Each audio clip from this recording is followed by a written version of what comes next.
we change gear, albeit with an acute consciousness of what is still unfolding in South London.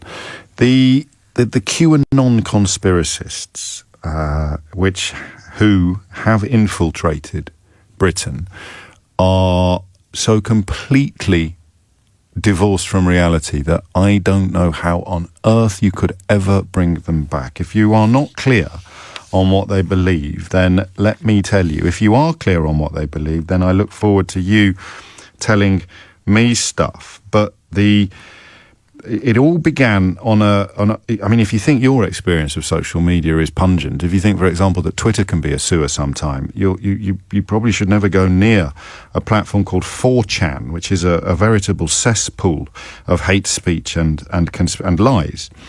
And on there, an anonymous commenter who that people believe, I don't know enough to say whether or not, they must have claimed themselves to be a highly ranked member of the Trump administration, claims to be assisting Donald Trump in his heroic fight against the satanic paedophile Democrats.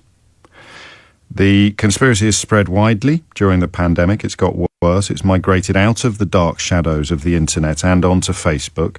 And it is there that an increasingly frightened and gullible phalanx of parents are being signed up.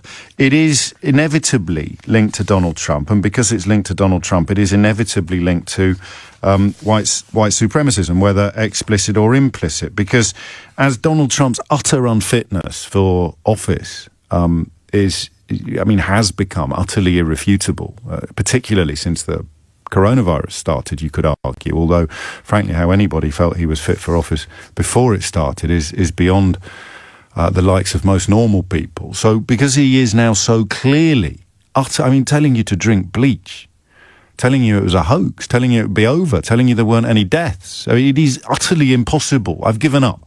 If you can't see it now, you never will.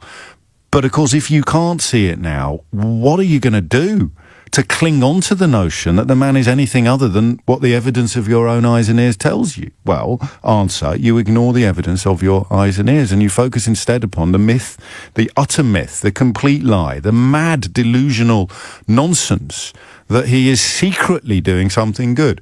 See, what he's doing publicly, this in many ways is the ultimate admission that what he's doing publicly is unadorned awfulness. Everything he does in the public space is so utterly disgusting and depraved that supporters have to come up with a theory that sees him doing good stuff in secret. So you say, how can you support this guy?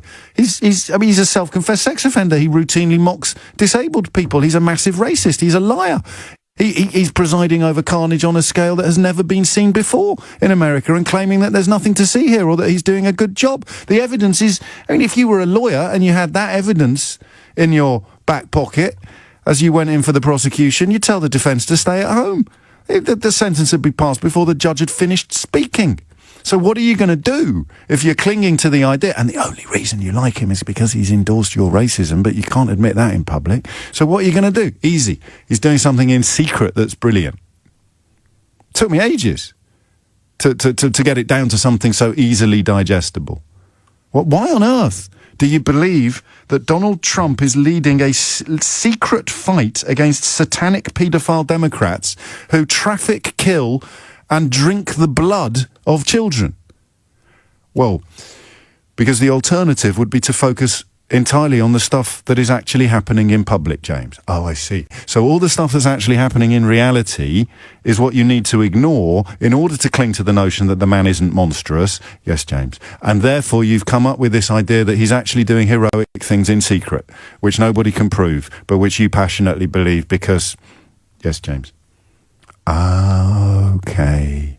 I get it now. And the white supremacism, where does that come in? Well, that comes in because if you truly believe that by dint of being white you are somehow better than someone who isn't, then you look at the current president and the last president and you can't ever cling to the notion that Donald Trump's ethnicity renders him a more impressive human being than Barack Obama, so you've got to go back into the secret stuff that he does that you don't know anything about. And while Donald Trump is secretly fighting against satanic Democrat paedophiles, you can then add people like Joe Biden and Barack Obama to the list of people who are secretly satanic paedophiles.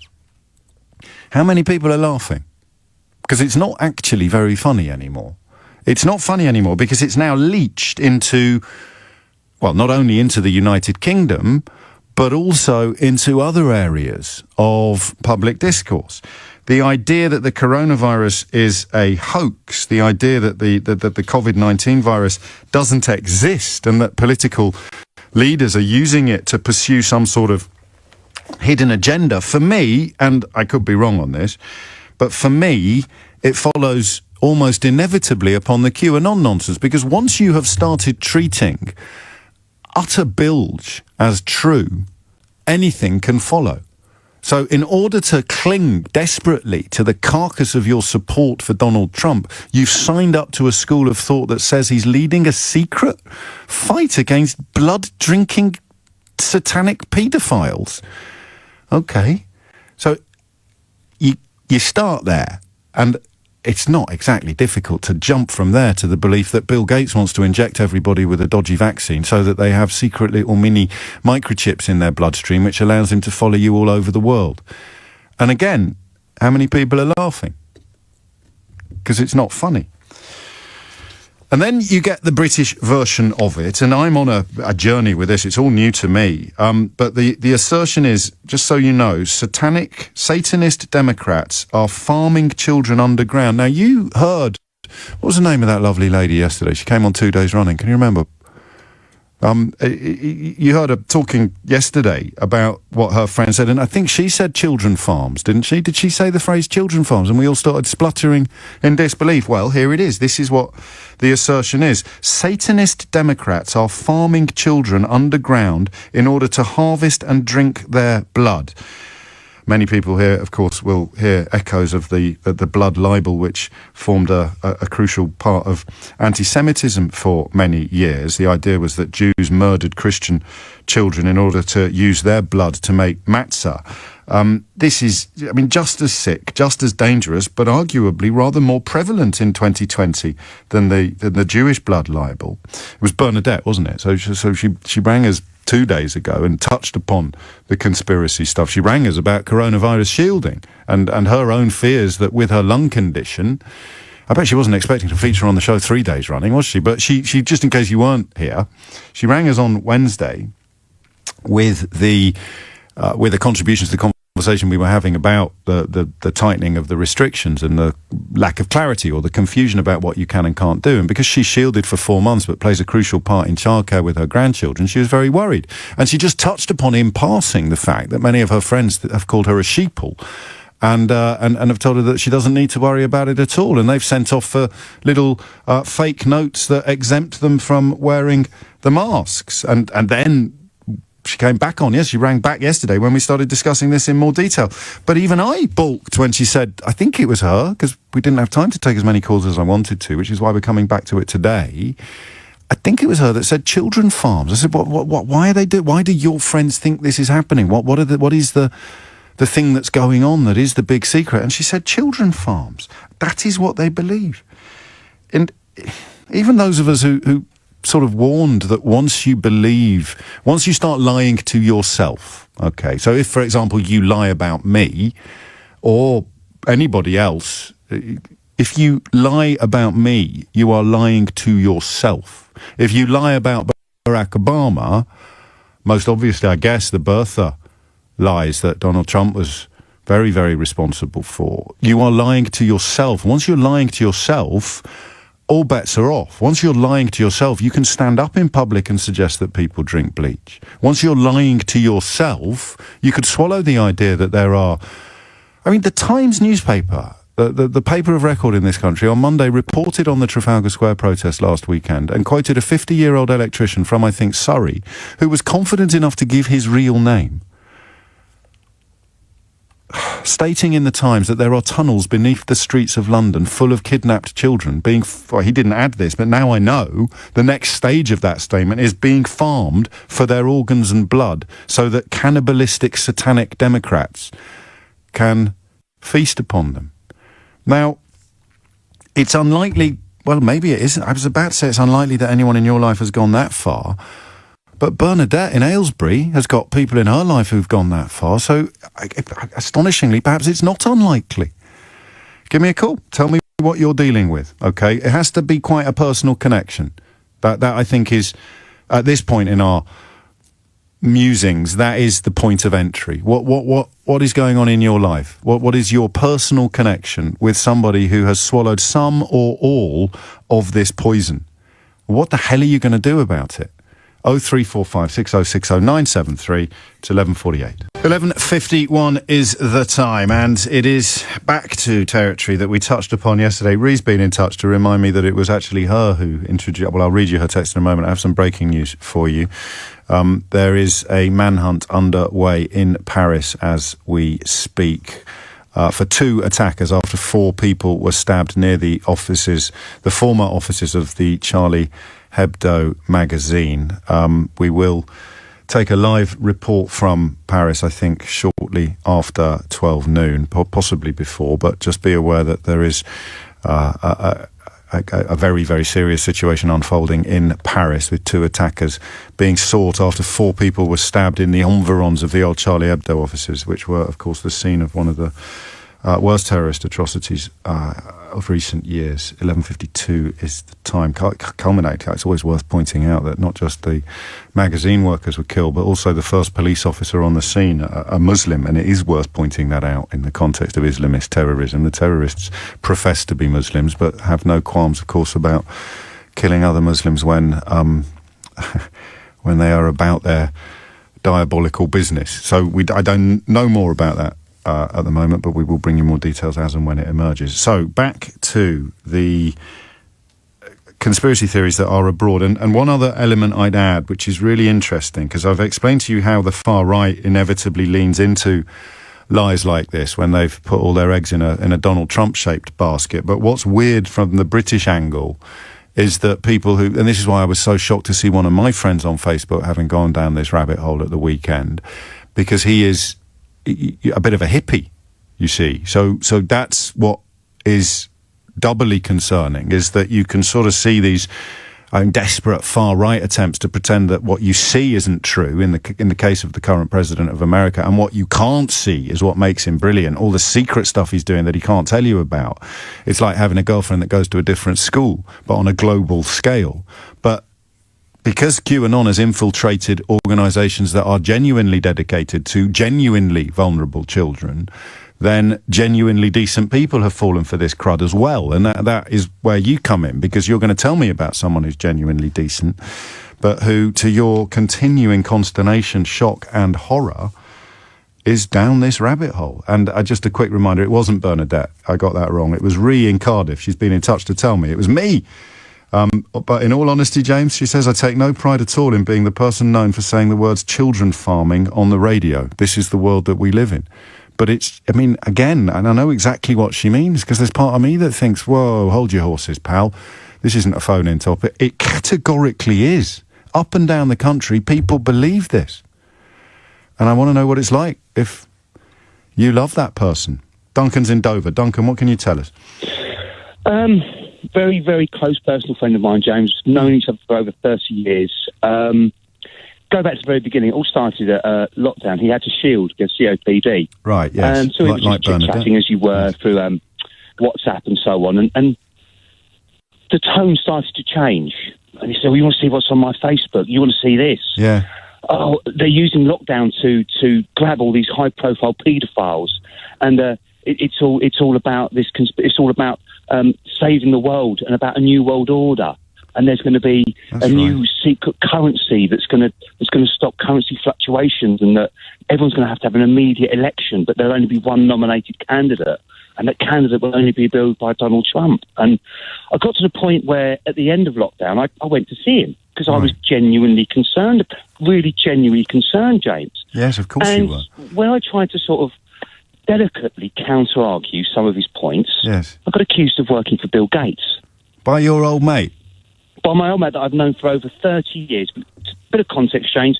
We used to spend a lot of time watching Cheech and Chong films, so that kind of sets the tone. It does for me. Do you mind if I explain to younger listeners what that means? Feel free. It means that you were rather partial to the herb back in the day. Yes, one could certainly say that. Yes, so we've had strange conversations. Weed will get you through times of no money better than money will get you through times of no weed, said I think the fabulous furry freak brothers. So that, I mean, so the point being, of course, and don't do drugs, kids, not least because it's against the law. But the point being, he does really know you, is the point you're making. As far as intimate, yes, we are. We know each other Yes. inside and out. I'm godfather to his children. He's godfather to mine. Duncan. That's how close we are. And the only way Good he point. can cling on to his notions is by utterly abandoning his own knowledge of you, because he's sort of sold his critical faculties down the Swanee River, and in order to stay down the Swanee River, he then has to cast you in a role as well. So you become part of the conspiracy, because the alternative is to admit that it's a conspiracy. Yeah, I lack the ability to have critical thinking. You're just reading what the MSN says. You're just believing you're a sheep. You're becoming. But this is a guy who shielded from COPD. Yeah. That went down the rabbit hole, who now has become an anti-masker, an anti-vaxxer, and it's just madness that you were on the shielding list, mate. You were told that you are vulnerable, and he now refuses to wear a mask. I'm not getting vaccinated. His kids. I've got a couple more questions for you, but I have some more breaking news. Police in Paris say the assailant suspected of that knife attack near the former offices of the Charlie Hebdo magazine has been arrested, and no other suspect is being sought. So, as is often the case, the earliest reports coming out of Paris, perhaps a little confused. That's from the Associated Press 1 minute ago. The Paris police saying the assailant has been arrested. No other suspects sought. We'll catch up with any further details on that shortly, if necessary. Back to Duncan in Dover. How do you leave it then, Duncan? Well, the last conversation we had was he said, "Well, look at this stuff on YouTube." So I said, "Okay, Yeah. I'll embellish you a little bit, and I'll sit down." So I said, "So who are these guys?" Well, I don't know. Yeah. Well, why would you believe them? What makes them the truthers and anyone else a denier? Well, but these are military people in the US. Says who? Says who? So once you switch that algorithm on, you're just compounded with more and more and more. So what is it about him that you think made him vulnerable to this? Because we could all have gone down the same algorithm-driven rabbit hole, but not ended up stuck like your friend is. He's always been a bit of not a conspiracist, but Right. always a bit downtrodden, shall we say. There's always, which it may well be true, that us poor working class guys, we're always the most downtrodden. So victimhood. To a degree, that's maybe too strong a word, but yes. But I the think sense that's that probably his life. I mean, I used to say this a lot. His whole life is somebody else's fault, but that's a little unkind. But he's been held back by dark forces. In many respects, he's one of the most fortunate people I know. In terms of he was left a property by one of his grandparents. So he's Crikey, there's ahead of the I game. don't have that luxury. I'm mortgaged up. So he has. He's from a loving family. But he nurses a sense of grievance, and somehow these conspiracies play to a sense of grievance. In the case of Duncan's friend, in the case of your loved one, it might be something different. We should continue this conversation, and fascinating though it is, and possibly at times amusing, it's also really, really urgent and important. The time now is 12 noon. It's 3 minutes after 12. You're listening to James O'Brien on LBC. And we turn our attention next to the question, really, of what it is like when somebody you care for is so far down a conspiracy theory rabbit hole that you don't really recognise them anymore. I can tell you that just as yesterday, the switchboard is jammed, and I can't remember the feeling of dismay at having a full switchboard. It's happened a few times when I say I wish people weren't phoning me on this scale, because I don't want to believe that the problem we're examining or describing is as big as this suggests. But But we're here again, 4 minutes after 12 is the time. Before that, Peter Allen, LBC's correspondent in Paris, joins me on the line for the latest on these stabbings near the Charlie Hebdo offices in Paris. I don't think anybody needs reminding of why the Charlie Hebdo officers add a certain resonance to these reports. Peter, what do we know? Hello, James. 4 people have been stabbed. 2 are in a critical condition. They've been rushed to hospital. 2 others have been treated at the scene. What we know is that a male suspect started lashing out with a knife around the old offices of who are said to early days. These attacks happened. I mean, the official advice then from the government is to be wary of further attacks. Have I understood you correctly? Absolutely right. The feeling at the moment on this programme or later in the day here on LBC, as that situation unfolds. Oh dear, it's one of those days, isn't it? It really is. And of course, it doesn't in any way dilute the importance of the conversation that we're having, because who knows to what madness people who are falling for these cultish conspiracy theories may be led subsequently. But it is frankly remarkable, I have to tell you this, to see where it's landing. And I'm so conscious of being snobbish or a bit sounding a little bit sheltered or I don't know, but I'm really surprised. I don't know who I'd expect to fall for conspiracy theories like this, but I suppose I have an image in my mind of somebody in a very scruffy room wearing a dirty bathrobe, sitting on a deck chair with a cruddy old laptop, desperately trying to find some sort of rationale for the paucity of their own existence. So, you know, it's often the way, isn't it? We used to talk about it an awful lot with racism. The idea that your whole life is somebody else's fault. It's you know, that kind of person I understand.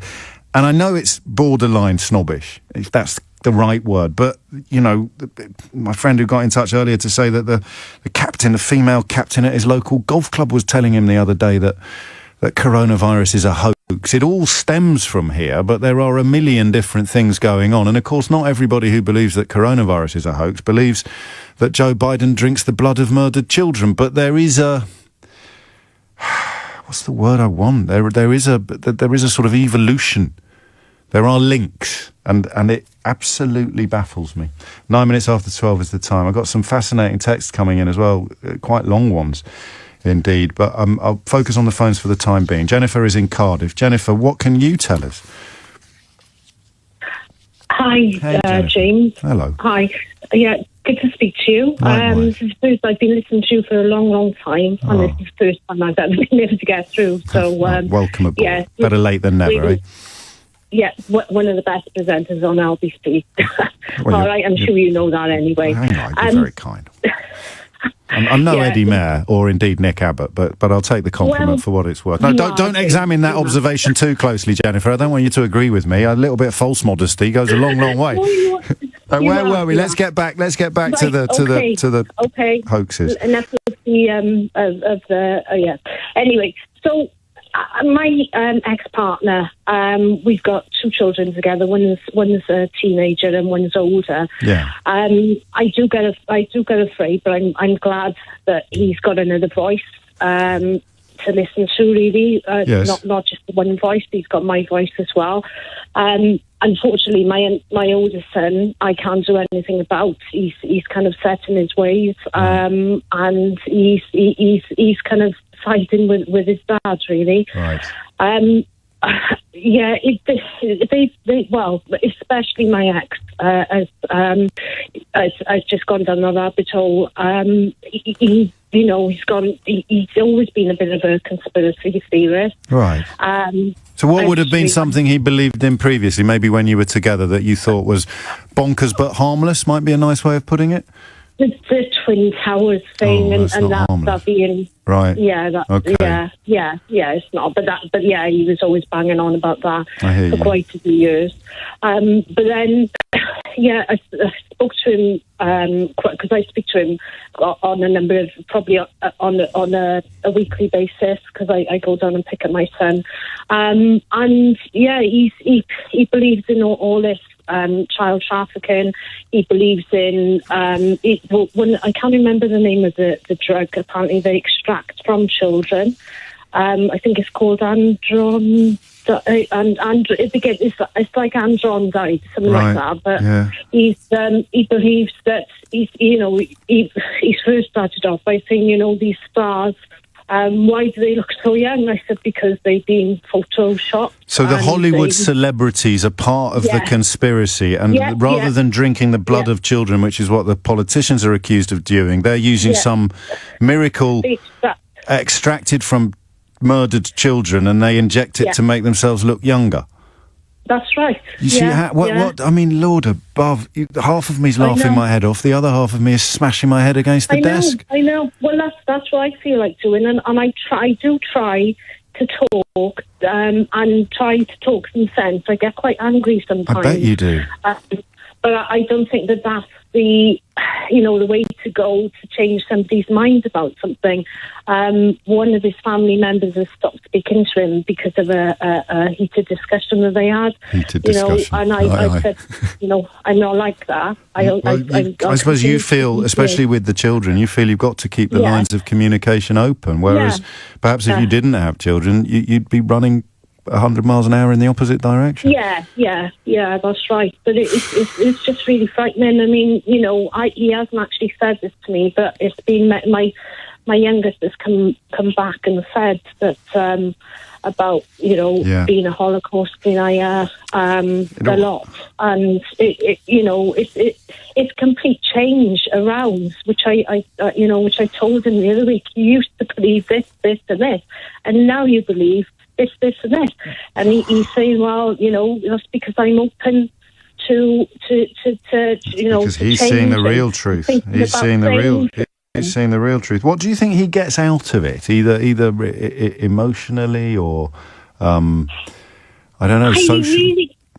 I really don't know, because I think he likes the kind of challenge of arguing his case. I think because he's upset quite a few people from what I can make out. I'm not surprised. And I think he just likes to, this is my opinion, and I'll persuade you. And what does he think of Donald Trump?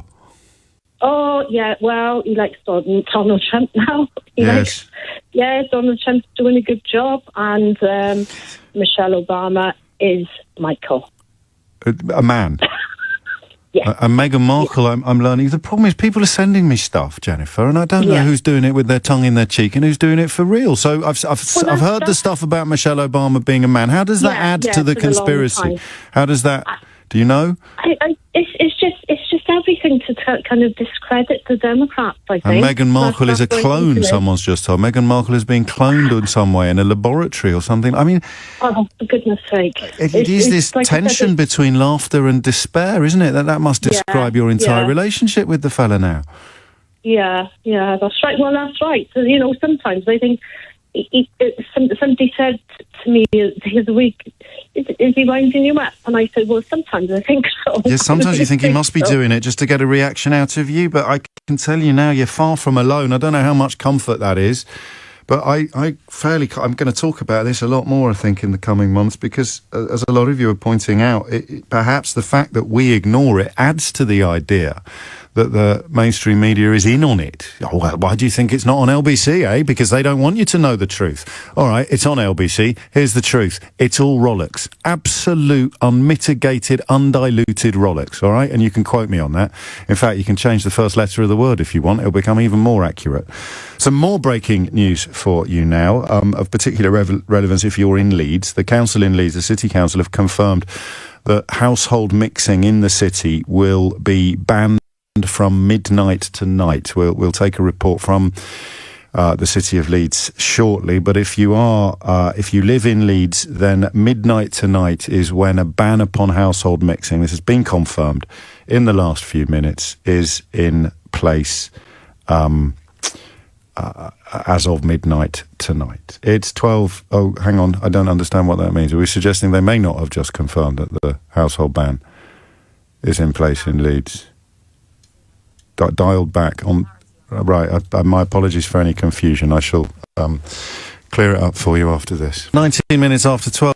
Nothing but sympathy for Diane, who's just tweeted, I can't believe what I'm hearing on LBC at the moment. Is the Mr. James O.B. show today a wind-up?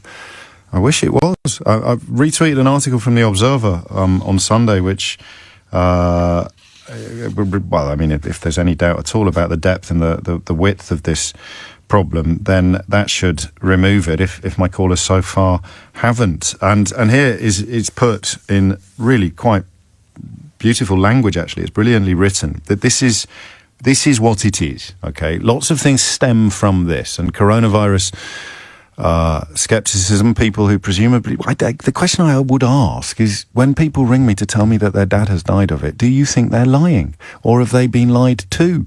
But it begins with this QAnon stuff, and I'm going to read you this paragraph, because it's brilliant journalism, actually. QAnon is an elaborate fiction dreamed up by Trump fans to meet the psychological needs of those who cannot allow themselves to admit what is plain as day to everyone else, that the man they voted for and support is mendacious, narcissistic, incompetent, corrupt, and horrifically unfit, both morally and intellectually, for his office.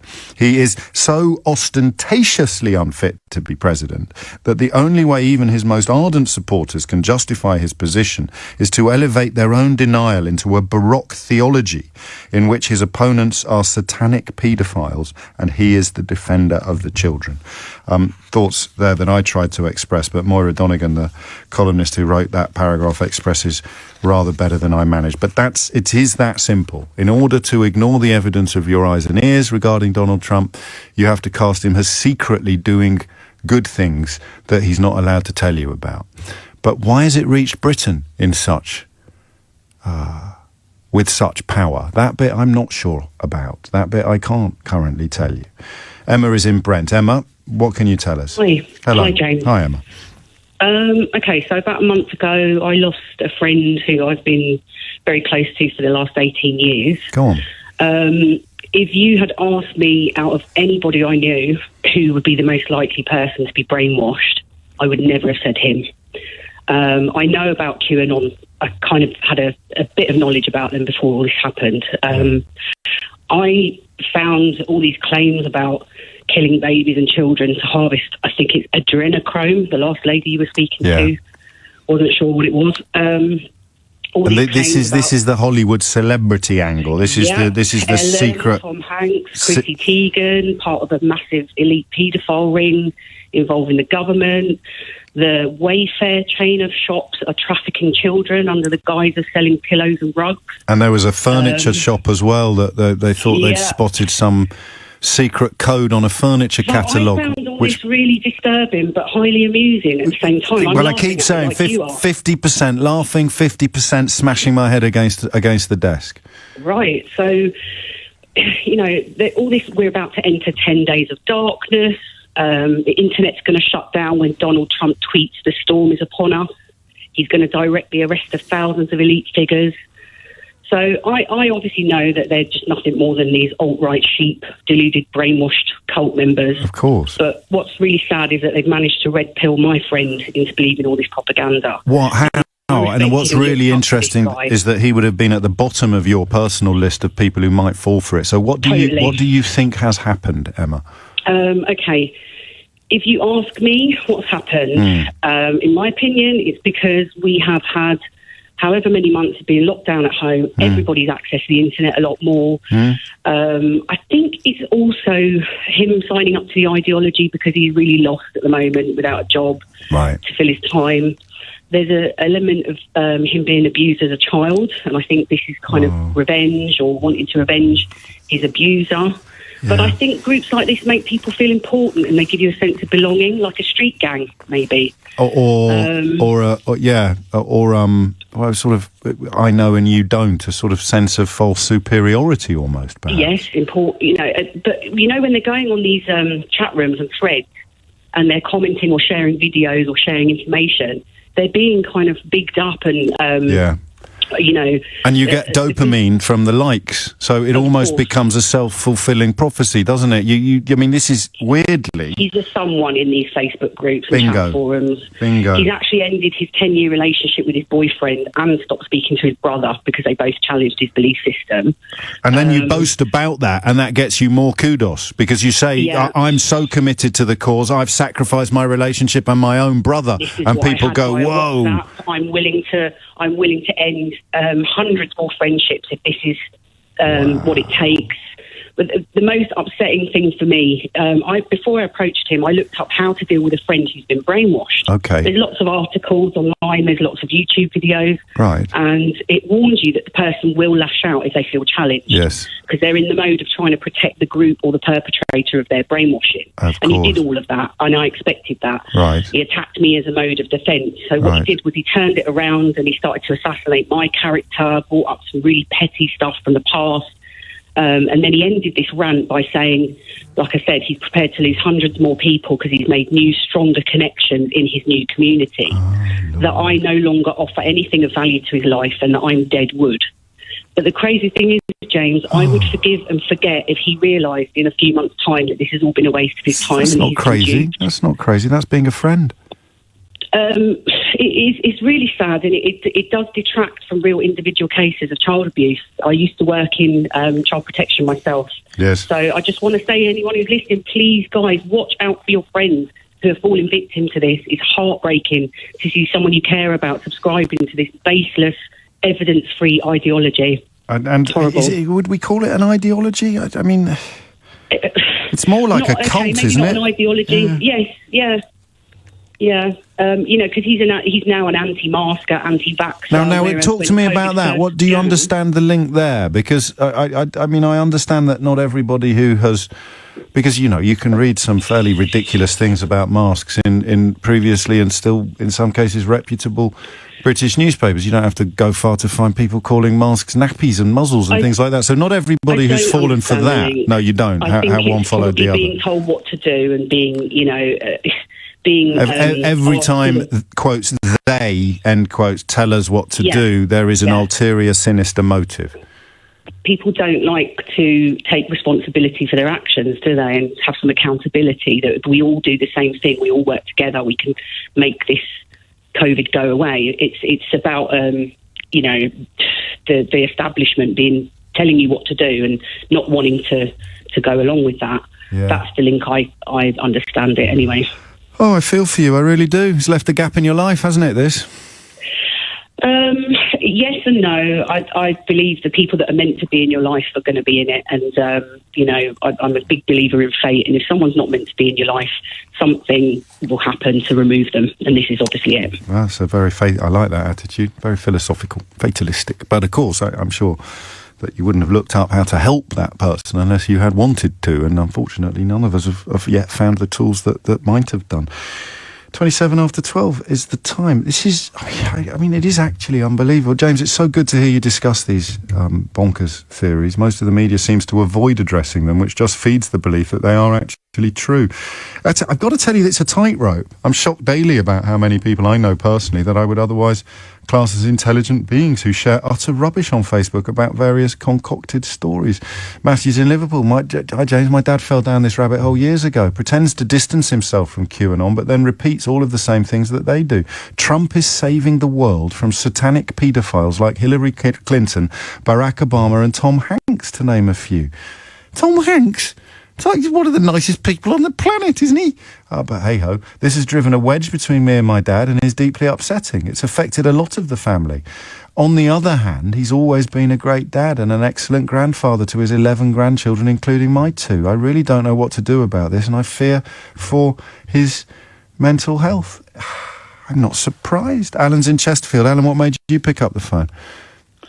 Hi, James. I deal with funeral directors on a daily basis. I supply a product for them, and pretty much all I do every day is talk to funeral directors. I'm just going to pop you on pause. My apologies, because I've got a reporter on the line from Leeds, just to get a little bit of clarity on what the latest is regarding the lockdown. Elizabeth Baines is in Leeds. Elizabeth, what can you tell us? 25 to 1. I'll read you a few messages, then... Oh, no, I beg your pardon. We'll go back to Alan, because we cut him off in his prime to hear from Elizabeth up in Leeds. Alan, I've got to be honest, you pricked my curiosity somewhat when you said that you deal with a lot of funeral directors. Are you, but that's by the by. We're talking about these conspiracies and how they've popped up in your world. So what happened? Well, like I say, I supply them with a product, so I speak to funeral directors every day. Yes. For the first time, and I do speak to 10 or 20 funeral directors every day. For the first time this week, I spoke to a funeral director who believes that the pandemic is all hype. He believes... But he's burying people, presumably. Well, he says he's burying far more people that are passing away from natural causes. And the COVID cases... That may well be, but he must be burying some people who've passed away from COVID. He doesn't deny that COVID exists. Right. He just believes it's being massively overhyped. Why? And half the thing... He said... Yeah. It's an attempt of big businesses to crush the small businessmen by imposing regulations that they can't possibly adhere to in all industries. So your likelihood of surviving lockdowns increases according to the size of the business that you went in. If you're a big business, you can absorb all these new measures. And funeral directors have got, as you can appreciate, have got massive amounts of new measures they have to take. Of course, a lot of their margins have been cut just purely on the basis that funerals are smaller. And economies of scale would suggest that the bigger you are, the more you can absorb these sort of changes. And I think I know the next bit. You might not have asked this question, but I find myself thinking, well, how come governments of very different political persuasions are doing exactly the same thing? So, whether it's South Korea or Germany or the UK or Belgium, it doesn't matter about the government, it's big business. But it's the New World Order as well. That was kind of what he was intimating. It was a little bit difficult to pick him up because obviously he's a customer. Yeah, and so you can't start going, what the hell are you talking about, you muppet? That wouldn't be good for business. Yes, yeah, but he is, isn't he? So, but he honestly believed it. He said if you want proof, he says they don't interview funeral directors on TV or on radios because they know that if they did, the funeral directors would tell them that 90% of these COVID deaths are not really COVID. It's nonsense. Absolute nonsense. I know, but you know me, mate. I'm just trying to work out what the best way would be to tug on that thread. So the doctors are lying, are they? But the funeral directors would tell the truth about medical matters. That's just big pharma, big industry. Yeah. It's all designed. He says you can apply. He actually said you can apply this to cafes and restaurants. He says places like the Burger Kings and McDonald's of this world will survive this, but your local burger bar won't. Yeah, I mean that's the point, isn't it? There'll be something in it that might be true. Like you probably are better placed to survive it the bigger you are in many sectors, but that's got absolutely nothing to do with any of the stuff that then follows. There's always a weird kernel somewhere that everything else gets added to and built upon. Alan, I admire your diplomacy and your discretion. I'm not sure I could have kept such a polite tongue in my head if I heard somebody saying that. When does it become dangerous? Well, I mean, that's moot, isn't it? Respect to Ian in Croydon, who's managed to see a rather good joke in the midst of all this. He says, it's very puzzling how people appear so gullible, James. Maybe there's something in the water. And two other things, actually, that I think are worth pointing out. The first is from Julie, who's in Buckhurst Hill. She says, thanks for discussing the conspiracy theories, James. Having close family members who believe all this stuff is very distressing, and it is good to know that I'm not alone. Refreshing to have it aired on a mainstream news source. Keep up the good work. Listen, I'm following in Sheila Fogarty's footsteps on this one. But here's a really interesting text that's come in. This phone-in about QAnon is totally counterproductive if you just keep calling it nonsense and having callers who agree. Do you really think anyone who believes in it is going to think twice because you and a few carefully chosen callers say it's nonsense?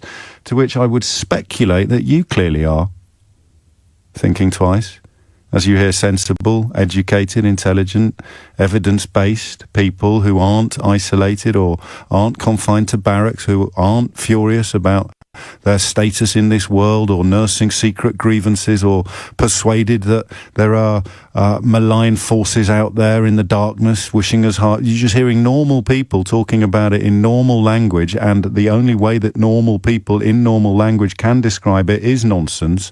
I think you are having second thoughts, my friend, and I'm glad, and I urge you to have third and fourth and fifth thoughts and abandon this nonsense before it's too late, even in the context of doing yourself harm.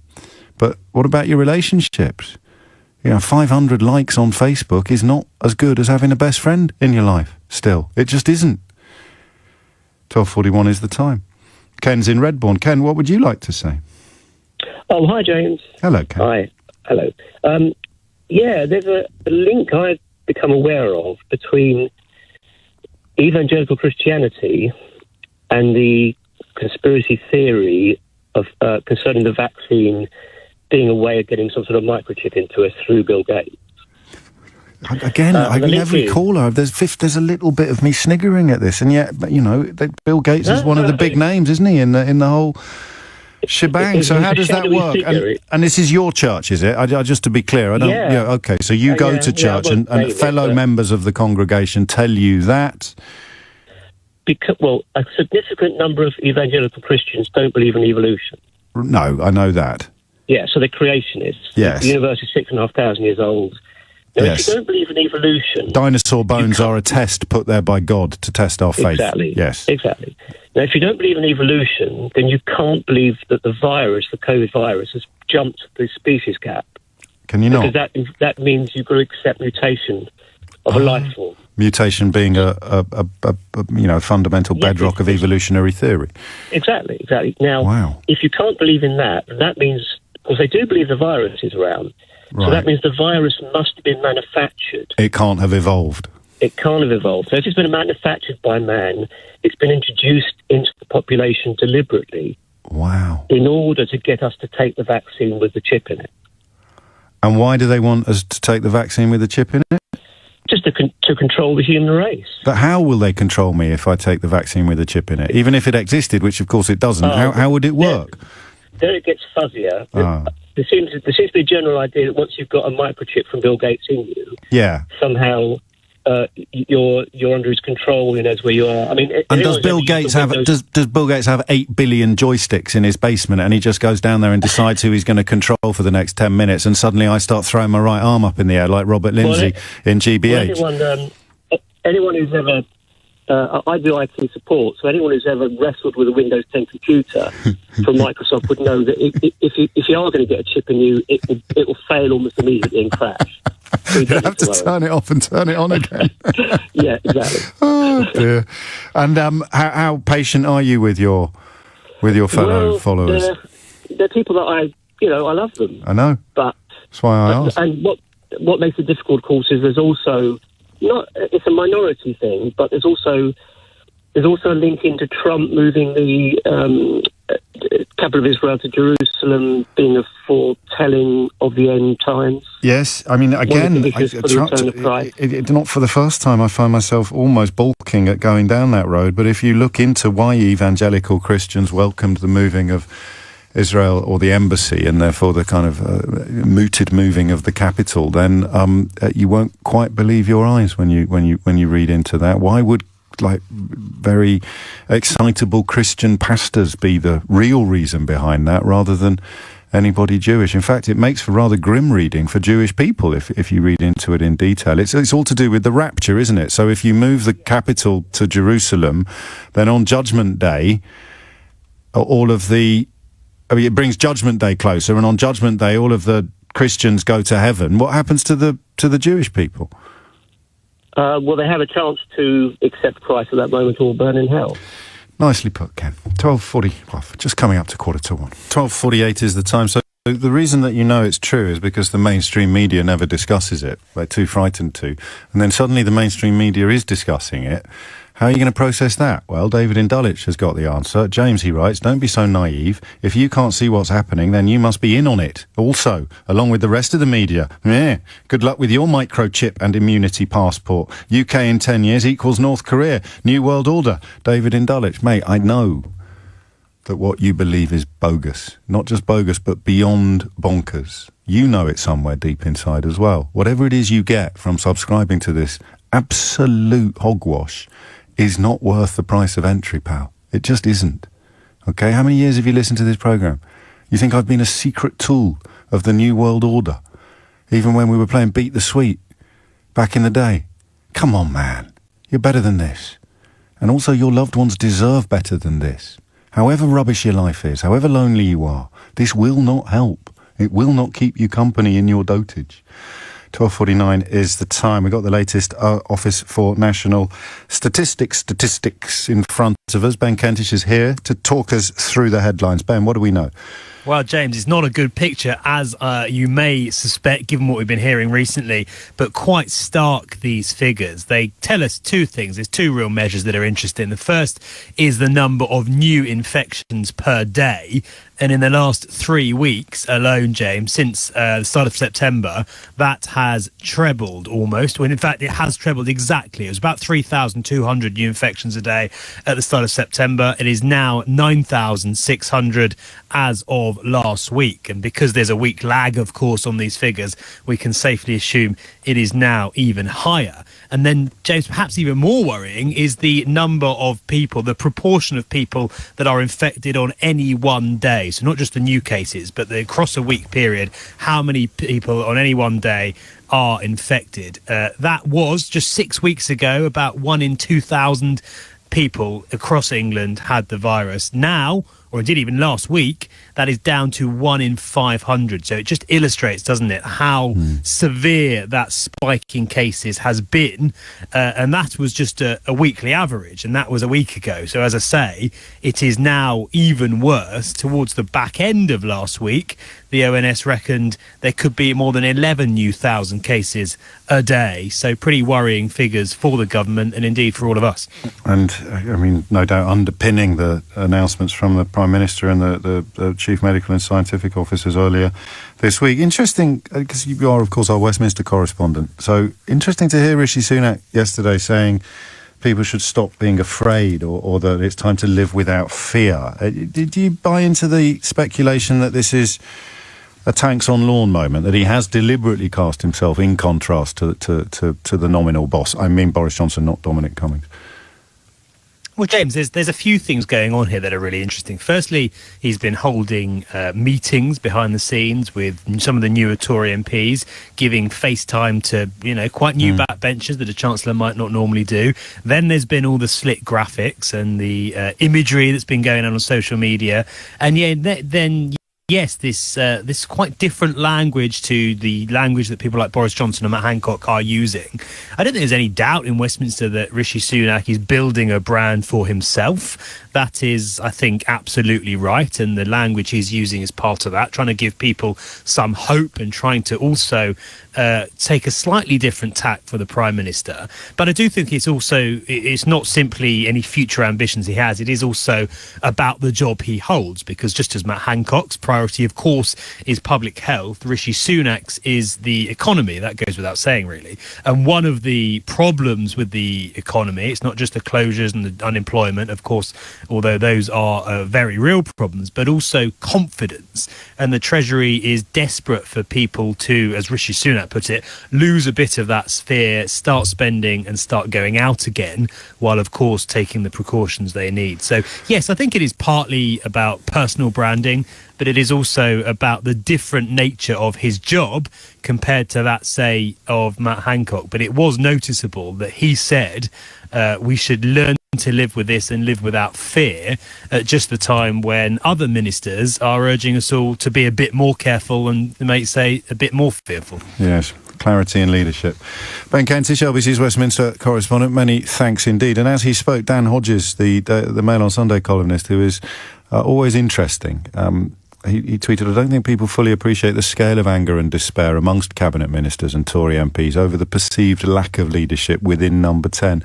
Boris has a serious political problem now." And, of course, the reasons for the Q.Anon conspiracy that we're discussing involve a much worse falling away of hope with regard to the American leader, with regard to Donald Trump, because you need to continue to deny the evidence of your own eyes and ears, his utter depravity and unfitness for office. What can you come up with? And that was the penny drop moment for me, because I've been looking at the QAnon stuff and thinking, there's bits I just don't get. There's bits I just don't get. And now I get it, because the only way you can still support the man is by believing or pretending to believe that he's secretly the complete opposite of what he appears to be in public. Secretly, he's like a superhero fighting paedophile cannibals like Tom Hanks and Hillary Clinton. And I suppose the reason we talk about it is that the more you hear this out loud, rather than just, in the tunnel vision of your YouTube rabbit hole or your Facebook group, the more you hear normal people talking about it normally, the more likely you are to realise that it's hogwash. So this is actually public service broadcasting at its purest. But I couldn't do it without you. Matthew's in Liverpool. Matthew, what would you like to say? Hi, James. So, first of all, I'd just like to say that my parents both work in, the Royal Hospital in Liverpool. Constantly updating me of, the number of COVID inpatients are rising at the minute, and just how much the trusts in Liverpool are doing to prepare for, a second wave. Yes. But I speak to people, and I'm constantly told, I had someone on the weekend say to me that it's all a load of lies. I said, what makes you qualified to, call everything a hoax? And he just replied simply with, well, what makes you qualified to say it's all real? I know you are, but what am I? But the emails, this idea is utter false equivalence of well, to which you would respond, my mum and dad work in the hospital, presumably. Well, no, I responded with, well, I'm just following the advice of experts. Yes. I'm following the advice of people like the chief medical advisor. I'm following the advice of people who have spent their entire lives. But then we're back to David in Dulwich a moment ago. As soon as you say that, you're in on it, or they're in on it, or the people you're listening are in on it, because there really is a mythical enemy at the gates of the village, and if you don't acknowledge it, then you're part of the problem. Yeah. Yeah, but then it just gets worse. I've spoken to other people, and this one started off as coronavirus, and then it somehow got onto BLM. And then the man I was speaking to was saying, well, where's all the excess money for BLM going? And I said, well, clearly you know, so tell me. Yeah, go on. He said, it's going to fund the Democrats in America to overthrow Trump. So I said, well, can I have a credible news source, like a BBC article and a Sky article, something like that, and I can look at it myself? He responds saying, what, you believe those news sources? You're absolutely deluded. So I ask him, well, where'd you get your news from? And he says, YouTube, Facebook. YouTube and Facebook. And of course, if you were to say, but why wouldn't you want Trump to be overthrown? The man's an absolute monster. They'd say, oh, no, he isn't. He loves Trump. Yeah, of course he's not a monster. All the good stuff he's doing is in secret, and we're not allowed to know about it. I mean, as a rat trap goes, it's very effective. You can see how people get caught up in it. All the stuff that's true is not true, and all the stuff that we believe is secret. You can't. I mean, how do you even unpick that? How close are you to some of these people? Are they good mates, or is it just people you're kind of? Well, some of them are. Other people are just people who are come across daily, and it just it irritates me though that. I've had other friends who say they refuse to wear masks, and I say, but why? And they'll claim they just don't want to, and I'm saying, but surely if you wearing a mask saves one person's life, it's worth doing. It's not that much of a strain on your life, surely, and yet they still can't do it, and they'll still quote, oh, I don't think it's real. They'll quote any excuse under the sun to just either be non-compliant because they can't be bothered. But this is where I think what Chris Whitty said earlier on in the week about there not being such a thing as sole risk. You can't take your own risk. Any risk that you take now is risk of other people. Yes. And this is what people need to understand, that even if you don't believe it, even if there's a slight chance that it is true, and all of this is as bad as people are making it out to be, if you just wear a mask, if you just do simple things. Oh, what's the worst that can happen? What's the worst that can happen is one of the questions I've asked from the outset when people object to being required to do things that they may not want to do for selfish or more complicated reasons like the ones we've been examining today.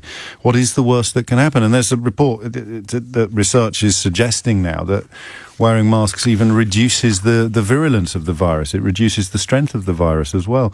But hey-ho, I mean, we are where we are. My apologies to everybody waiting to talk about this. We will come back to it. I'm going to read a text in conclusion on this. I have a highly intelligent friend, James, who says that Barack Obama, Bill Gates et al. Are pure evil, and that the deep state is about to be brought down by Donald Trump. The point at which you're buying into this just because the alternative is to admit what you can see in front of you with your own eyes is the point, I think, at which we all part company. The Hollywood glitterati, such as Brad Pitt and George Clooney, are satanic child abusers. Young children have been kept underground, and there are secret passages under the Vatican for sex offenders. She even believes that we're run by evil human lizards. Honestly, this is huge and scary. So many people believe this rubbish. Apparently, post-November 2020, Donald Trump is going to save the day. It's going to be like one of those cults that says the world is going to end on March the 4th, and then they all wake up on March the 5th. Unfortunately, they usually come up with a new platform of bonkersness to make up for the absence of the one that they've been living their lives on up until the previous day. Anyway, we will talk about this again. I know Sheila already has, and she is in the studio now. We'll do it again Monday morning from 10. Have a cracking weekend, and if you know somebody in this rabbit hole, down this rabbit hole, be gentle.